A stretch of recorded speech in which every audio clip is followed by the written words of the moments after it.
السلام علیکم۔ شیخ رشید نے متوسط گھرانے میں آنکھ کھولی، زبانہ طالب علمی سے ہی سیاست میں دلچسپی لینا شروع کر دی۔ تحریک نظام مصطفیٰ میں قید و بند کی صحبتیں بھی برداشت کیں، لیکن جب اس غریب زادے کے ہاتھ اقتدار آیا تو اس نے بھی عیاشیوں کی وہ سب ریکارڈ توڑ ڈالے جو ان لوگوں کے قائم کردہ تھے، دولت جن کے گھر کی لونڈی تھی۔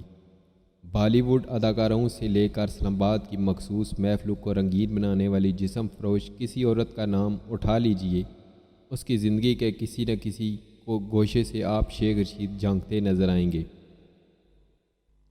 بات صرف یہاں تک رہتی تو اور بات تھی۔ شیخ صاحب تو نے تو اقتدار اور ریاستی قوت بھی اپنے بدن کی آگ کو ٹھنڈا کرنے کے لیے استعمال کی۔ کوئی مجبور نوکری لینے آئی تو عزت گنوا بیٹھی، کسی کو شادی کا لالچ اور کسی سے شادی کر کے مکر گئے۔ کہنے کو تو شیخ صاحب بھی سدا بہار سیاسی کنواروں میں شامل ہوتے ہیں، لیکن شہناز بیگم نے خود کو شیخ رشید کی بیوی کہہ کر ان کی اصلیت بے نقاب کر دی۔ شہباز بیگم نے کہا ہے کہ انہوں نے مئی 1996 میں شریعت محمدی اور اسلامی قوانین کے مطابق شیخ رشید احمد سے امریکہ میں نکاح کیا، جو باقاعدہ رجسٹر کیا گیا۔ میں شادی کے بعد تقریباً 15 دن تک شیخ رشید کی رہائش گاہ I-10 اسٹریٹ 9 مکان نمبر 159 میں مقیم رہی۔ انہوں نے شادی سے قبل اپنے بھائی اور بہن سے اجازت لی۔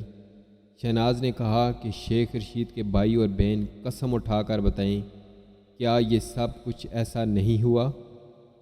شہناز نے نہایت الجھے ہوئے لہجے میں بتایا کہ میں تو شیخ رشید کے جسم پر نشانات کی تفصیل تک بتا سکتی ہوں۔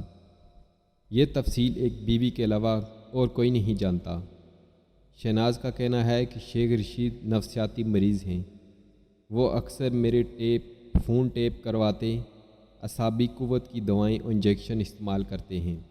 پاکستان آمد کے بعد شیخ رشید نے مجھے ذہنی اور اخلاقی طور پر تباہ کر دیا۔ لوگ مجھے ان کی داشتہ سمجھتے ہیں، حالانکہ میں ان کی باقاعدہ قانونی بیوی ہوں۔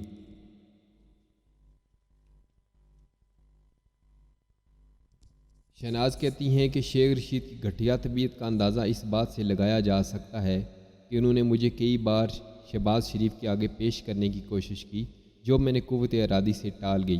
دراصل شیخ رشید خود کہتے ہیں کہ دوران تعلیم کالج کے لڑکے مجھ سے زیادتی کرتے تھے، اب میں ان کی بہنوں سے زیادتی کر کے انتقام لے رہا ہوں۔ شہناز کہتی ہیں کہ میں شیخ رشید کو سمجھاتی کہ یہ سب فضول اور گھٹیا باتیں ہیں، لیکن وہ بجائے سمجھنے کے الٹا رونا شروع کر دیتے۔ شہناز شیخ رشید کی زندگی کے گھنونے کردار پر پردہ اٹھاتے ہوئے کہتی ہیں کہ لا تعداد خواتین اس بیڑیے کے ظلم کا شکار ہوئیں۔ خاص طور پر مجھے وہ طالبہ کبھی نہیں بھولے گی جس کو صرف داخلے کے حصول کے لیے شیخ رشید کی جسمانی ہوس کی تسکین کرنا پڑی۔ شہناز بیگم نے تو جرأت کا مظاہرہ کرتے ہوئے اپنے حق کی خاطر آواز بلند کی۔ ان کے ساتھ تو معروف وکیل حبیب وہاب الخیری اور پاکستان عوامی تحریک کے سربراہ جناب ڈاکٹر طاہر القادری بھی ہم ٹھونک کر میدان میں آ گئے، لیکن ان ان گنت زخم خوردہ خواتین ایسی بھی ہیں جو شہناز جیسی ہمت نہیں رکھتیں اور نہ ہی اپنی وجہ سے اپنے خاندان کو مزید رسوائی میں دھکیلنا چاہتی ہیں۔ شیخ رشید جن دنوں وزیر ثقافت ہوا کرتے تھے، تب ان کی پانچوں گھی میں اور سر کڑائی میں ہوتا تھا۔ جس اداکارہ پر شیخ صاحب کی نظر کرم پڑ جاتی، وہ ملک کی سب سے بڑی اداکارہ سمجھی جانے لگتی۔ جو حسین چہرہ شیخ کی رات رنگین بنا دیتا، وہ سب سے مقبول چہرہ بن جاتا، اور جو انکاری ہوتا اسے ذلیل و خوار کر دیا جاتا۔ اس طرح کا ایک واقعہ معروف اداکارہ انجمن کے ساتھ پیش آیا۔ ہوا یوں کہ انجمن کو شیخ رشید کی جانب سے دعوت نامہ موصول ہوا، جس میں خوشخبری سنائی گئی کہ آپ کو نیفٹیک ایوارڈ دیا جا رہا ہے۔ انجمن اپنے خاوند مین ملک اور بچوں کے ساتھ اسلام آباد پہنچ گئیں۔ رات کو شیخ صاحب نے سرے مستی میں فون کیا کہ انجمن ان کے ساتھ اکیلی چائے پینے آئیں۔ انجمن نے معذرت کر لی کہ وہ خاوند اور بچوں کی موجودگی میں ان کی دعوت قبول نہیں کر سکتی، جس پر شیخ صاحب کا پارا چڑھ گیا۔ اسی پیچ و تاب کی وجہ صرف یہ تھی کہ انہوں نے انجمن کی وجہ سے لال حویلی میں ایک رنگین محفل کا اہتمام کیا تھا۔ شیخ صاحب بار بار انجمن کو فون کرتے ہوئے انجمن بار بار ان سے معذرت کرتی۔ تنگ آ کر شیخ صاحب نے ریما کو طلب کر لیا، جو شاید ایسے ہی موقع کے انتظار میں تھی۔ ریما نے حویلی میں منعقدہ شراب و شباب کی محفل کو 4 چاند لگا دیے۔ اگلے روز جب نیفڈیک ایوارڈ کا اعلان کیا گیا تو انعام کا حقدار انجمن بجائے ریما قرار پائیں، اور یوں شیخ رشید کی چائے کی دعوت ٹھکرانے کا انجمن کو خمیازہ بھگتنا پڑا۔ لال حویلی کی بھی ایک اپنی ہی تاریخ ہے۔ قیام پاکستان سے قبل یہ ایک ہندو نائکا بدو بائی کی ملکیت ہوا کرتی تھی۔ تقسیم کے بعد بدو بائی تو یہاں سے کوچ کر گئیں، لیکن شیخ صاحب نے حویلی کی تاریخی روایات برقرار رکھتے ہوئے محفلوں، نو نوش اور ساز و آواز کا سلسلہ برقرار رکھا۔ اس حوالے سے شیخ رشید کو تاریخ سے محبت کرنے والا قرار دیا جا سکتا ہے۔ مذکورہ تقریب میں ریما نے اپنے ناز و ادا اور فنی مہارت سے شیخ رشید پر جادو کر دیا۔ نیفڈیک ایوارڈ کی تقریب میں جب ریما شیخ صاحب سے ایوارڈ وصول کرنے اسٹیج پر آئیں تو سازوں نے بیک گراؤنڈ میں شادی کی دھن بجانا شروع کر دی۔ اللہ جنت نصیب کرے دلدار پرویز بٹی مرحوم کو، جو پروگرام کو کنڈکٹ کر رہے تھے۔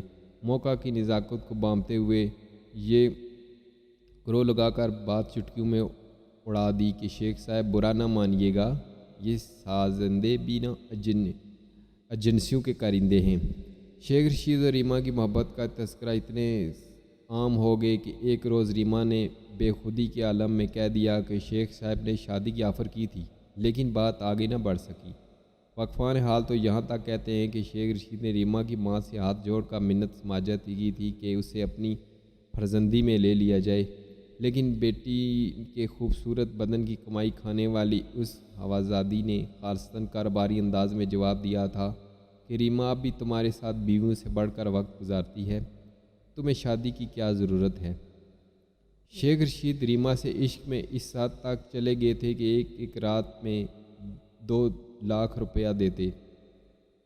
عیاشی کے لیے انہوں نے رقم کون سی اپنی جیب سے ادا کرنی ہوتی تھی، سرکاری کھاتوں اسی کام کے لیے استعمال ہوتے تھے۔ 13 جولائی 1993 کو انہوں نے 2 لاکھ روپے کی ادائیگی کی اور یہ رقم گھی کارپوریشن کے اکاؤنٹ سے چیک نمبر 82447124 کے ذریعے ادا کی گئی۔ یہ چیک ریما جی نے یونائٹڈ بینک کی دیال سنگھ برانچ سے کیش کروایا۔ اسی کے ساتھ مجھے اجازت دیجیے، اللہ حافظ۔